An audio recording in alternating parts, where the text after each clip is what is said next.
The Art of War by Sun Tzu, translated by Lionel Giles. Part 11. The 9 Situations. Sun Tzu said, "The art of war recognizes 9 varieties of ground.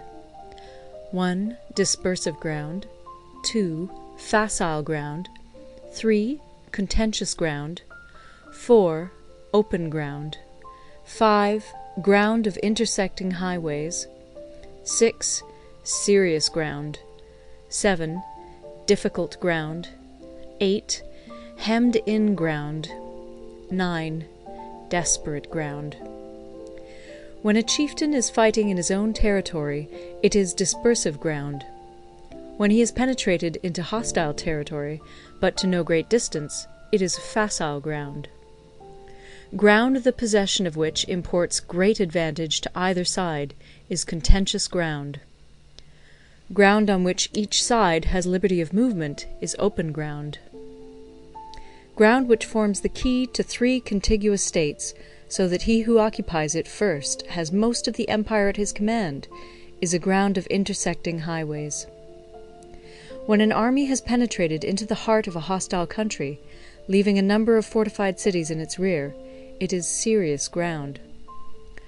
Mountain forests, rugged steeps, marshes, and fens, all country that is hard to traverse, this is difficult ground. Ground which is reached through narrow gorges, and from which we can only retire by tortuous paths, so that a small number of the enemy would suffice to crush a large body of our men, this is hemmed-in ground. Ground on which we can only be saved from destruction by fighting without delay is desperate ground. On dispersive ground, therefore, fight not. On facile ground, halt not. On contentious ground, attack not. On open ground, do not try to block the enemy's way. On the ground of intersecting highways, join hands with your allies. On serious ground, gather in plunder. In difficult ground, keep steadily on the march. On hemmed-in ground, resort to stratagem. On desperate ground, fight. Those who were called skilful leaders of old knew how to drive a wedge between the enemy's front and rear, to prevent cooperation between his large and small divisions, to hinder the good troops from rescuing the bad, the officers from rallying their men. When the enemy's men were united, they managed to keep them in disorder. When it was to their advantage, they made a forward move. When otherwise, they stopped still. If asked how to cope with a great host of the enemy in orderly array, and on the point of marching to the attack, I should say, begin by seizing something which your opponent holds dear. Then he will be amenable to your will. Rapidity is the essence of war. Take advantage of the enemy's unreadiness, make your way by unexpected routes, and attack unguarded spots. The following are the principles to be observed by an invading force. The further you penetrate into a country, the greater will be the solidarity of your troops, and thus the defenders will not prevail against you. Make forays in fertile country in order to supply your army with food. Carefully study the well-being of your men, and do not overtax them. Concentrate your energy and hoard your strength. Keep your army continually on the move, and devise unfathomable plans. Throw your soldiers into positions whence there is no escape, and they will prefer death to flight. If they will face death, there is nothing they may not achieve. Officers and men alike will put forth their uttermost strength. Soldiers, when in desperate straits, lose the sense of fear. If there is no place of refuge, they will stand firm. If they are in hostile country, they will show a stubborn front. If there is no help for it, they will fight hard. Thus, without waiting to be marshalled, the soldiers will be constantly on the qui-vive. Without waiting to be asked, they will do your will. Without restrictions, they will be faithful. Without giving orders, they can be trusted. Prohibit the taking of omens, and do away with superstitious doubts. Then, until death itself comes, no calamity need be feared. If our soldiers are not overburdened with money, it is not because they have a distaste for riches. If their lives are not unduly long, it is not because they are disinclined to longevity. On the day they are ordered out to battle, your soldiers may weep, those sitting up bedewing their garments, and those lying down, letting the tears run down their cheeks. But let them once be brought to bay, and they will display the courage of a Chu or a Kui. The skilful tactician may be likened to the Shuai-jan. Now, the Shuai-jan is a snake that is found in the Ch'ung Mountains. Strike at its head, and you will be attacked by its tail. Strike at its tail, and you will be attacked by its head. Strike at the middle, and you will be attacked by head and tail both. Asked if an army can be made to imitate the Shuai-jan, I should answer yes. For the men of Wu and the men of Yue are enemies. Yet if they are crossing a river in the same boat and are caught by a storm, they will come to each other's assistance, just as the left hand helps the right. Hence it is not enough to put one's trust in the tethering of horses and the burying of chariot wheels in the ground.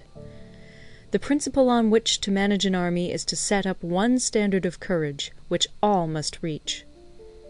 How to make the best of both strong and weak, that is a question involving the proper use of ground.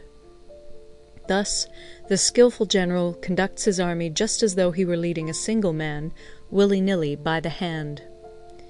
It is the business of a general to be quiet, and thus ensure secrecy, upright and just, and thus maintain order.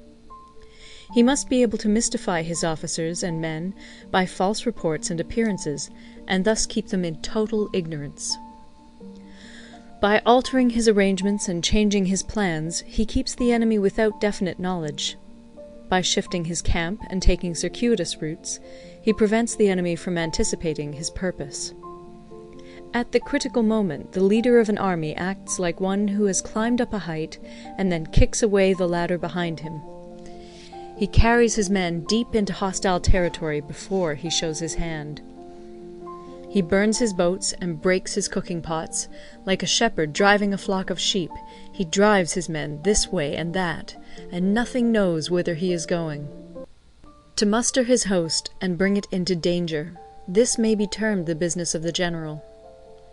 The different measures suited to the 9 varieties of ground, the expediency of aggressive or defensive tactics, and the fundamental laws of human nature, these are things that must most certainly be studied. When invading hostile territory, the general principle is that penetrating deeply brings cohesion. Penetrating but a short way means dispersion. When you leave your own country behind and take your army across neighborhood territory, you find yourself on critical ground. When there are means of communication on all 4 sides, the ground is one of intersecting highways. When you penetrate deeply into a country, it is serious ground. When you penetrate but a little way, it is facile ground. When you have the enemy's strongholds on your rear and narrow passes in front, it is hemmed-in ground. When there is no place of refuge at all, it is desperate ground. Therefore, on dispersive ground I would inspire my men with unity of purpose. On facile ground, I would see that there is close connection between all parts of my army. On contentious ground, I would hurry up my rear. On open ground, I would keep a vigilant eye on my defences. On ground of intersecting highways, I would consolidate my alliances. On serious ground, I would try to ensure a continuous stream of supplies. On difficult ground, I would keep pushing on along the road. On hemmed-in ground, I would block any way of retreat. On desperate ground, I would proclaim to my soldiers the hopelessness of saving their lives.